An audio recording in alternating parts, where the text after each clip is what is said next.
Welcome to this edition of the Patrick Coffin Show. There will be portions of the content of today's broadcast that will not be suitable for our dear friends in Silicon Valley. So if you want the unedited dance remix, raw conversation with actor Matthew Marsden, go to patrickcoffin.media. Sign up for the True North movement. You will not be sorry. This is 3 levels of engagement. We have a lot of fun. We have more fun than canon law permits, as a matter of fact. We talk about faith and culture and reason and film and literature and history and politics. And it's a blast. So if you want to see the full meal deal version of this conversation, check out patrickcoffin.media. This episode brought to you by MyPillow. I'm a big fan of what Mike Lindell has built. I've interviewed the man 3 times, and I'm wearing MyPillow slippers. It's not just pillows, which it is. It's also Giza Egyptian cotton sheets. It's dog beds.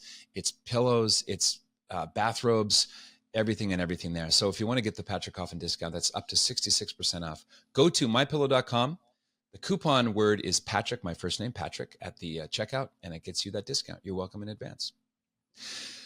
Matthew Marsden is a musician. He is a producer, a writer, a director. He's been in over 200 episodes of television. He won the Newcomer Award as Chris Cooper, the mechanic, in the longest-running, most accoladed show in British history, Coronation Street. He came over to the U.S. after having top 10, or at least top 40, or maybe top pi music hits in the United Kingdom. He started in Black Hawk Down and Transformers and Resident Evil, and he started with Sylvester Stallone in Rambo, and he wrote, directed, starred, and produced in his film I Am That Man, and he is my dear friend, Matthew Marsden.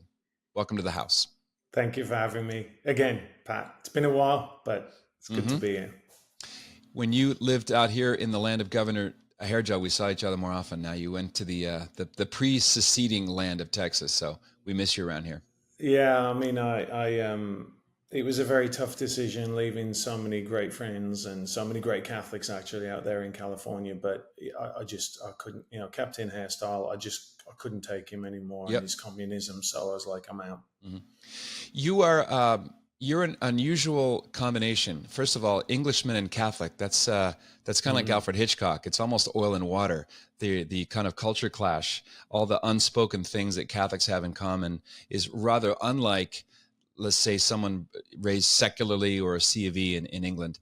How do you look back at England? I know you go there from time to time, and you're obviously, for people who remember Coronation Street and so on, you're a known figure. But now that you're an American citizen, as I am, also part of the same British Empire, originally being born and raised in Canada, what is it like as an expat living here to see what's happened to England in particular and the UK in general? Well, I mean, it's just incredibly sad and actually very, very, very worrying. I think that, I mean, look, I grew up, as you said, in the UK. The explanation for me being Catholic is, my grandfather was Irish and he raised me. And so I grew up a very, very squishy Catholic, like really bad formation. But I was actually saying to someone yesterday, one of the most amazing blessings that I had, number one, was that my mom managed to get me through all of my sacraments, but also that I was an altar boy. Even though I don't think I've ever told you this, Pat, but it was kind of funny when I was a little boy. Like I got kind of like shuffled up, to the sacristy by my grandmother, and she put me in front of this Irish priest, and I remember him turning around and he was like, Matthew, don't you think? And I'd be like, and I went, yeah, yes, Father. And he was like, and he was like, he's just like, Snatch with Brad Pitt. And then at the end, and he goes, what do you think? And I went, yes, Father. Cassock. And that was it. I was serving. So it was kind of great.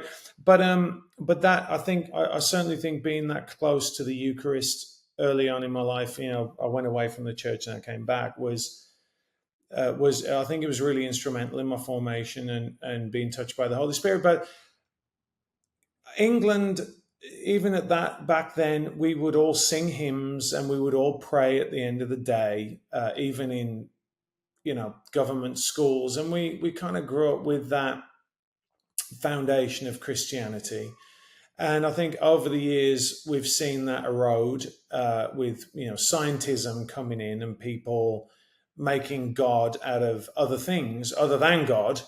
And if you don't have a true knowledge of what God is and what it means to people, then it doesn't matter when you're not concerned by another faith coming in and don't really quite understand what that faith is willing to do for its God. So you're Englishman Catholic, which is an odd pair up, English Irish, which is another kind of counterintuitive pair up, and then you come from a successful television career and as a singing artist, recording artist, you land in Hollywood. And you get more and more conservative, not more and more liberal, unless I'm misreading your historical tea leaves. The first time I ever saw your name was in an article about World Youth Day in Madrid.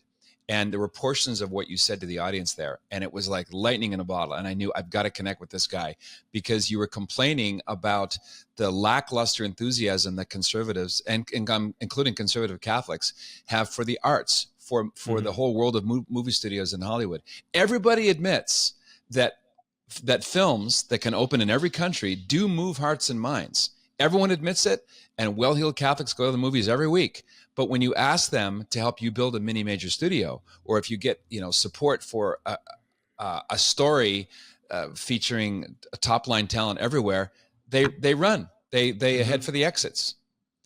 So this is a long-winded way of asking you how you found your footing, not only as a successful actor, you've never stopped working, but somehow you managed to walk a path where you didn't have to sacrifice your principles for the sake of a paycheck. And I know you've turned down a lot of roles, and I'm sure you may not even know how many roles you were passed over because of the public stances you've taken on marriage, on the clot shot, and so on. Yeah. I mean, it's a great question, Patrick, and thank you. So I think that one of the most important things that I've learned on my little journey is to meet people where they are. And I've been very fortunate to have friends like you who are very patient, who have been patient with me in the past, who have been there for when I've asked questions and they haven't judged me. Or maybe they have, but in my heart, a lot of judgment in my heart. Yeah, loads of judgment. But I think that what it was look, I have always wanted to know the truth. And there's an element in acting where you should try and find the truth. And whether that is the truth in the story, that's one element of it. The other element is finding the truth in the character. And you've seen it all the time. My character wouldn't do this. Like, my character wouldn't do that, right? That's another way of when you're, as an actor, you embody the character and you start looking at his world and then applying it to the context that you're in. And once you do that, it's like you as a human being, you know who you are, and you know how you would behave in certain scenarios, or you think you would, right? When you're in those scenarios, sometimes it doesn't always work out depending on the forces acting on it, but you kind of know. It's like, what would you do if a plane was going down, right? Like, what would you do if you got $10 million? You think you know where you are, but at least you've got like a baseline for that. And so that was kind of my superpower as an actor, is identifying the truth within a storyline. And what that allowed me to do was, when I would read a script and I'd go, boom, I could really see it, this kind of like roadblock. And normally that was where I could say, oh, another writer came in and picked this up or changed this. I want to make sure I understand what you're saying. You're saying you're reading a side of the script and there's a line that pops out as disjointed, not really in the flow of the truth of the character elsewhere in the script, like a wonky, like a sour note in an orchestra. Is that what you mean? That's a great way of saying it. It is like a sour note, but also it can be the timpani drums coming in when it should be a violin solo, right? So I'll be going through, and sometimes, and this happens quite a lot in movies, people get, I know it's a little bit of a segue, but writers get into their head, oh, this is a really cool scene, I want to put it into the movie, and they'll put it in, even though it really doesn't fall with the plot. Or we've talked about this, Matt. It doesn't work. Not that it's not good. It doesn't work. It just doesn't work. So I think if you're following the truth of that, and I always had that, I started. I got given. I told you this before. I got given the case for Christ by a friend of mine, and that was the thing. And I read it. I was like, oh wow, because I always knew. Because you kind of like, you're like, if I get what all I've got to do is get there, and I'll be happy. All I've got to do is just get there. And I kind of went from, oh, if I just become an actor, I'll be happy. Okay, I'm an actor. If I just get a television show, okay. If I just win an award, right there it is, right there. If I just win the award, I'm going to be happy. If I could be directed by Ridley Scott, if I could work with Michael Caine, if I could work with Sly Stallone, then everything would be Skittles and beer. Yeah, and you just keep going, but, and then I kind of realized, I'm like, hang on a second, I'm not happy, right? I'm kind of fulfilled in my career, because I've done it, like, coming from nothing to achieving that. And that's why a lot of people don't understand when they come online and they, especially criticize you for not having, maintaining the same level of work in recent years. And there's a whole load of reasons why that is, as you alluded to earlier. But that's not what's important, right? That's not really what's important. And if you don't figure that out, then you have an issue, and you constantly go and try and fill that void, which is, as they say, it's a God-sized hole in your heart. So, Matt, when you said you got The Case for Christ, do you mean the book by Lee Strobel or the script for the movie? Okay, I thought you were talking about a acting part. Okay, the book, yeah. No, I was working with this wonderful actress called Joy Lenz, and she just came up to me one night and said, I want you to read this. And I read it, and I was like, oh, okay, Jesus is real. I've got to figure this out, right? It just made Jesus tangible to me. Yeah, it's very good. Lee Strobel's book is excellent because it's evidence-based, and the evidence demands a verdict.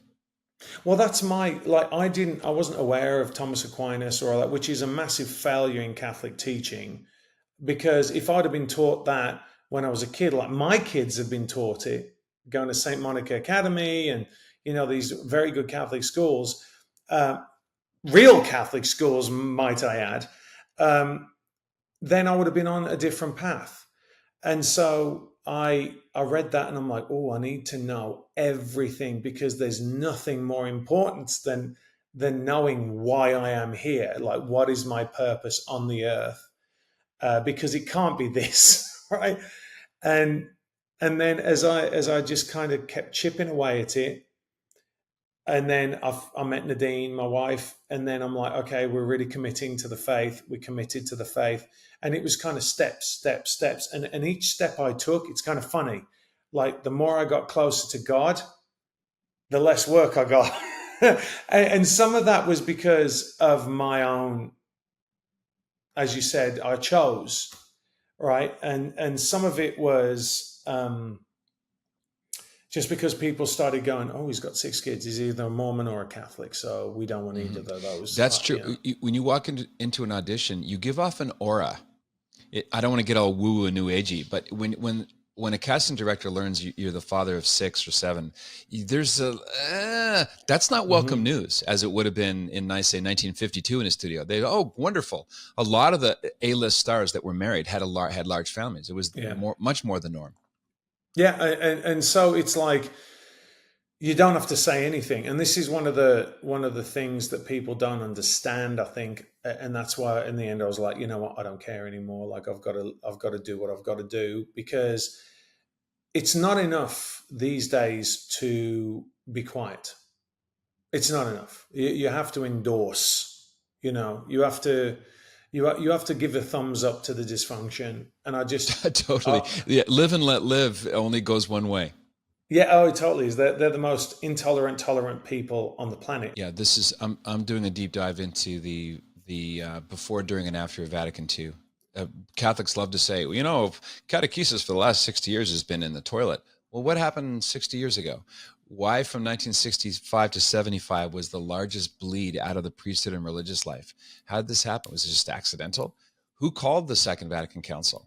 Well, John the 23rd did, out of the blue. I'm still waiting for that springtime for Christianity. It just has never arrived. So let me just say this, Pat. The only places where it is when they're going back. They're When they going what? back to when they're going back, and they're going to not the TLM necessarily, but they're going back to the Latin. They're going back to the Gregorian chant. They're going back to the Majesty.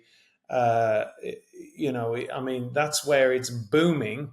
You can't get into an FSSP parish. It's like, they're packed. The Anglican ordinariate's packed. No masks. Everyone sings. Happy, large, above average, large families. True, correct. Super Let me. reverent. I want to ask you about your decision to come to America.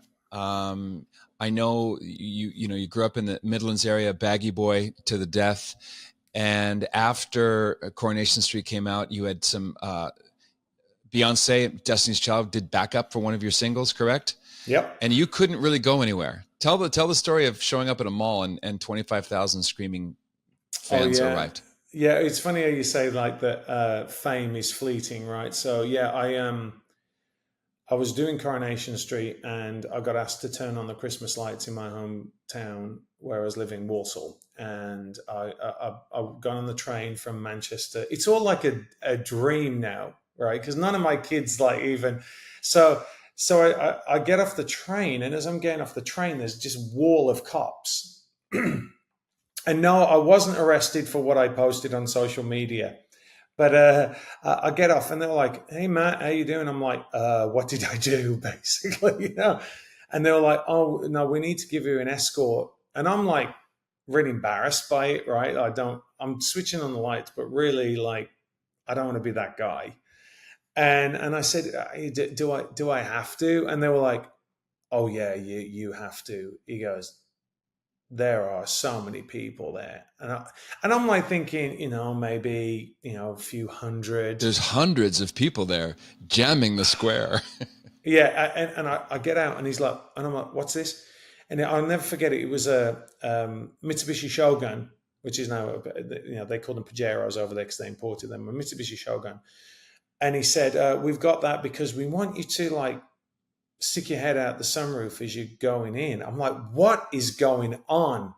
And so I'm like, okay, like kind of embarrassed. And I get in the car, and they've got the motorcycle outriders. This is from the train station. It's not far at all. And they drive me around the corner, and there's just thousands of people. And I'm like, who are they here for? And I'm like, this is crazy. And, I go down, I get out the car. It's like crazy. I switch the lights on. It's just manic. And the funny thing is, I have no record of it. I mean, I think there are pictures in the local newspaper, but I had someone. The reason why it came back to me was I went back to England last year, and someone came up to me and they went, "Do you remember you switching the lights on?" And it's so surreal. It's like a weird dream. But yeah, no, I couldn't do anything. I couldn't go anywhere. I got stuck once. It was Christmas Eve. I think it was 1990. I was actually talking to a friend of mine about it, and we went to Marks and Spencer's, which is like, Whole Foods or whatever. And I'm going to get a turkey on Christmas Eve because in the UK they have turkeys, right? And I get there, and me and my buddy who's a builder got stuck, like in where you pay, and they were like, and I was doing the whole cap thing. Because things have changed in the UK. Over there, at that point, the show that I was on had 19 million people watch it per night. Yeah, people here don't understand the Corey cult, the cult following and the devotion. It was massive. And it spans generations now. Yeah, it was massive. And it was just huge at that point as well. I think that it got bigger ratings by like a couple of million a couple of years before I got there, or a year before I got there. But when I got there, it was solidly 19 million, 17 to 19 million in a country of 55 million. That's a lot of people. So yeah, it kind of really changed my life. I wasn't ready for it. And then I always saw myself as an actor rather than a celebrity. So I was like, okay, I'm leaving after a year. I won the award and I got out. And then I did the music for a year. Then I was very fortunate to work with Michael Caine in a movie, and that got me a lot of attention in America. I was auditioning. That was Shine? Shiner. Okay, yeah. Shiner, excuse me. So he's a father figure, kind of the promoter guy. Yeah, no, he's And my you're father in it. Yeah. oh, he's your you know, Yeah. I've not seen Shiner, but I know Yeah. you have. And I want you to tell the story of driving with Mr. Kane and asking his advice. But before we get there, Yeah. what do you remember? Was it a Kennedy, like sort of an anti-Kennedy moment? Do you remember where you were when your agent said, "You got the part. You're I going to play do. I Michael do. I Caine's remember son"? exactly That must where I have been a was. weird pinch me, room is spinning moment. The whole thing was weird because I'd just done the music, right, and I sang in front of 35,000 people, played Birmingham City Centre in 1999 on the Millennium, so in front of loads of people, and I'm doing a play in the West End. It's kind of off West End, a place called the King's Head Theatre, and I remember walking to go to do the evening performance, and my agent called me and she went, "You've got the role." And I was like, I, it's like if you're looking at your career trajectory, like that's what you want. You in England, you want to like do theatre, then you want to do TV, then you want to do, I mean, or like quality TV, but Coronation Street was massive then, so and had great actors in it. Ben Kingsley's done it, and whoever, and then you want to get into British movies, but you get into British movies with the godfather of British acting. I mean, it's like he was the biggest star. So yeah, it was kind of weird, and I remember going to the read through, and I hear this voice going, "Do you know? You go do that," and I was like, "That guy sounds just it is, it's him," and he was super humble, and yeah, so I was in the car with him, in the back of a car. You got a great memory, and we're shooting a scene where I am being like I lose a fight as a boxer. He's my dad, but he's also the promoter, and I'm this boxer. And I go to we're going to have basically a confrontation about why I lost the fight, and I'm in the back of the car, this limo, and I just turned around to him. I said, "Michael, do you have any pointers for me? Is there anything I could do better?" And he just goes, "You're doing just fine, son." And I was like, "Is that it?" And then the funny thing is, I see him on Parkinson, which is, for those of people who don't know who Parkinson is, he's kind of like I guess, like a Dick Cavett, right? I mean, Yeah, that's what or you'd a say. Carson. Yeah, very Or a hugely popular Carson, late night conversation show. huge, yeah, talk show host. And he asks him that question: "Do you ever give people advice?" He said, "Well, when I was a youngster and before I got Zulu, which was his big break, he said, I asked an actor if he had any advice for me, and he goes, 'Yeah, quit.'" He said, "So I've never given any advice to any actor since." And I was like, "Oh, I know, yeah, he did that to me." Like, but he was amazing. He was super humble, and I was very grateful of working with him. And again, like that's at the point where you're like, I've worked with Michael Caine. Like, you can't ever take that away from me. Like, what Yeah, what are you going to beautiful. say? Like, And as with all the greats, watching him in interviews through the years, he's never really changed much. He's no, just been strikes me as a really regal prince of a guy, a he is. genuine, common touch, everything. He is, and he came from a very working class background, and I think that's why he's worked up until he's 88. Because he still has that mentality, like, no, I'm going to work. And he's a multi millionaire. It doesn't need to work, but it's that mentality of I'm going to keep working, and I loved working with him. Now, this is fun. I don't want to linger too long on anecdotes, but they're so good. I wanted to ask you about your relationship with Ridley Scott, because Ridley would send you handwritten things after a movie, like say Black Hawk Down. How did that audition go? What was the format, and how did you learn that you were going to be in Black Hawk Down? Oh, that's a great question. So I came over after I did Shiner. I got a lot of attention from agents and managers, and they started flying over to meet me in the UK. Again, that was kind of like, what is going on? Like, this is what I've heard about. Like, is this Hmm. really it? Is this Which it? which they still do today to you, right? Right? Yeah, no. No. Yeah. But anyway, so they flew over, and I said, all right, I'll be there next week with this one particular agent. I felt like a real connection with her, and she went, yeah, all Brits say that, and I'm like, all right. And so I got on the plane, I went over, and within like, I think it was like 3 weeks, I'd met with it was Bonnie Timmerman, who's the casting director, and they were doing this thing called Black Hawk Down, and they were telling me like, oh, it's about Army Rangers. I was like, is that like the Texas Rangers? Like, I didn't know that they were a special operations unit.